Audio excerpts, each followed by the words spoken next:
মোৰ নাম আব্দুল ৰহিম। হা আব্দুল ৰহিম। আপুনি কি কাম কৰে? মই অৰিয়েণ্টত কাম কৰোঁ, নেটৱৰ্ক মাৰ্কেটিং। অঁ আপুনি এটা পেচেণ্টৰ পৰা 10-15 হাজাৰ টকাৰ মেডিচিন মানে প্ৰেছক্ৰাইব কৰি আছে, এইটো কি মানে? 10-15 হাজাৰ প্ৰেছক্ৰাইব কৰা নাই। অঁ এতিয়া তেখেতৰ ডিফিচিয়েঞ্চিত কিমানখিনি ধৰক ডিফিচিয়েঞ্চিৰ ওপৰত আমি প্ৰডাক্ট লিখোঁ। আপোনাৰ জেনেৰেল এডুকেশ্যন কি? আপুনি কিহলৈকে পঢ়িছিল? জেনেৰেল এডুকেশ্যন মোৰ 10 পাছ। 10 পাছ। হয়। আৰু আপুনি বৰ্তমান ছাপ্লিমেণ্ট মানে হেৰি কৰি আছে? মই ছাপ্লিমেণ্ট নেটৱৰ্ক মাৰ্কেটিঙত মই বিজনেছ কৰোঁ। অঁ আপুনি কি মেচিন লৈ আছে এইটো?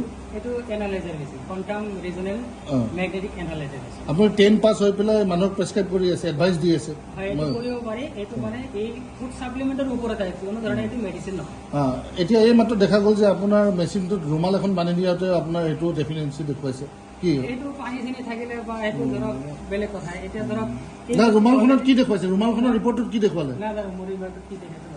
হা ৰিপৰ্ট ওলাইছে নে নাই? ৰিপৰ্ট ওলাইছে, কিবা এটা ওলাইছে, তাতে যদি পানী চানী আছে, গতিকে এইটো আমাৰ নিউজ আমাৰ এইটোতো চলি আছে।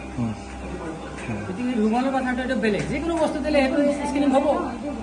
ডেফিচিয়েঞ্চি কেনেকৈ ওলাল আপোনাৰ? যিকোনো বস্তু দিলে কেনেকৈ ওলাব? আপুনি কৈছে মেগনেটিক ৰেজ যায়, এজন মানুহৰ ভিতৰত মেগনেটিক ৰেজ যায়। শৰীৰৰ ৰে এটা মানে এতিয়া ধৰক 40টা অৰ্গেন পৰীক্ষা হয় আপোনাৰ। ইয়াতে যিখিনি অৰ্গেন আছে, মানে আপুনি 40টা অৰ্গেন মানে এক্সামিনেশ্যন কৰি আছেতো, এইখিনি অধিকাৰ ক'ত পালে? আপুনি ক্লাছ 10 মানুহ এজনে এটা হাই ডেফিনেশ্যন মেচিন এটা লৈ পেলাই মানুহক টুপি পিন্ধাই আছে নেকি? নহয়, এইটো টুপি পিন্ধা নহয়, মোৰ শিক্ষাত আপুনি ক্লাছ 10 হৈ পেলাই মানুহক মেডিচিন প্ৰেছক্ৰাইব কৰিব কৰা নাই। মই মেডিচিন কৰা নাই, এইটো মেডিচিন প্লিজ কিপ কোৱাইট। এইটো টোটেলি মেডিচিন নহয়, ক'তো মেডিচিন বুলি লেখা নাই, মই মেডিচিন বুলি কোৱাও নাই। আপোনালোকে এনেকৈ মানুহক ভুৱা মেচিনেৰে ভুৱা মেচিন নহয়, এইটো এটা এডভাইচ। এইটো ভুৱা নহয়, এটা এডভাইচ মানুহক কেনেকে ডেফিচিয়েঞ্চিৰ পৰা আমি বচাব পাৰোঁ। এই মেচিনটো ৰুমালখনো ডিটেক্ট কৰিছে, কি কাৰণত? সেইটো বিষয়ে মোৰ নলেজ নাই। আপোনাৰ নলেজ নোহোৱাকৈ এই মেচিনটো আকৌ মানুহক লগাই আপুনি বিভিন্ন ধৰণৰ মানুহৰ ডেফিচিয়েঞ্চি হোৱা বুলি আপুনি দৰৱ দি আছে। আপুনি কিহলৈকে পঢ়া বুলি ক'লে? আপুনি কিহলৈকে পঢ়া বুলি ক'লে? মই ক্লাছ 10। ক্লাছ 10ত পঢ়ি আপুনি ক'ত এইটো ক্লাছ 10ত কোনে সুবিধা দিলে?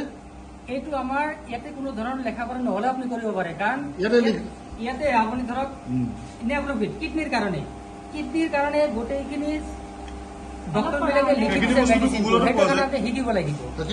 এইটো এটা শিক্ষা। মেচিনটো কিয় ব্যৱহাৰ কৰিলে? মেচিনটো ব্যৱহাৰ কৰিছোঁ ধৰক আপোনাৰ লগত ডিছকাছ কৰিলোঁ, আপোনাৰ সমস্যাবিলাক কি হৈ আছে। ৰুমালৰ কি সমস্যা থাকে ইয়াত? ৰুমালটো আমি এক্সপিৰিয়েঞ্চ দেখা নাই যে ৰুমালটো ধৰে, আমি সেইটো দেখা নাই। আপোনাৰ সন্মুখত কৰা হ'ল সেইটো টেষ্ট? সন্মুখত দেখা নাই, আপোনাৰ ৰিপৰ্ট ওলাইছে, আপোনাৰ নিশ্চয় ৰিপৰ্ট দিছে। কোনোদিন টেষ্ট কৰা নাই। আপোনালোকে পলিটিকেলি সেইটো কৰিছে, মই নাজানো। কিহৰ পলিটিকেলি কথা ক'লে এইটো মই নাজানো, কাৰণ এইটো মইতো বনোৱা নাই। আপুনি যিটো ফ'ল' আপ কৰি আছে, মইতো বনোৱা নাই, এইটো চায়েন্সে বনাইছে। ক'ৰ হয় মেচিনটো? ক'ৰ হয় নাজানো, এইটো ইণ্ডিয়াতে এইটো আছে। আপুনি আপোনাক পাৰ্মিশ্যন দিছে এই মেচিনটো ব্যৱহাৰ কৰাৰ? কি চাৰ্টিফিকেট দিছে মেচিনটো ব্যৱহাৰ কৰাৰ? এইটো মই সেইটো নহয়, মেচিনৰ চাৰ্টিফিকেটটো। মেচিনৰ চাৰ্টিফিকেট নালাগে, ইয়াৰ দ্বাৰাই মেচিনৰ চাৰ্টিফিকেট লাগে। আপুনি কেনেকৈ টেষ্ট কৰিব নহ'লে মেচিনৰ চাৰ্টিফিকেট লাগে? আপোনাক পাৰ্মিশ্যন আপুনি এটা ডাঙৰ লেবৰ দৰে কাম কৰি আছে এই মেচিনটোৰে। 40টা অৰ্গেন আপুনি টেষ্ট কৰে এইটো মেচিনেৰে। সেই বস্তুটো বেলেগ। নহয়, বেলেগ একো নহয়। মই মেডিকেলৰ স্পেচিয়েলিষ্ট হৈ অহা নাই। আপুনি যদি মেডিকেল স্পেচিয়েলিষ্ট হৈ অহা নাই, এই মেচিনটোৰ জৰিয়তে 40টা অৰ্গেন আপুনি কেনেকৈ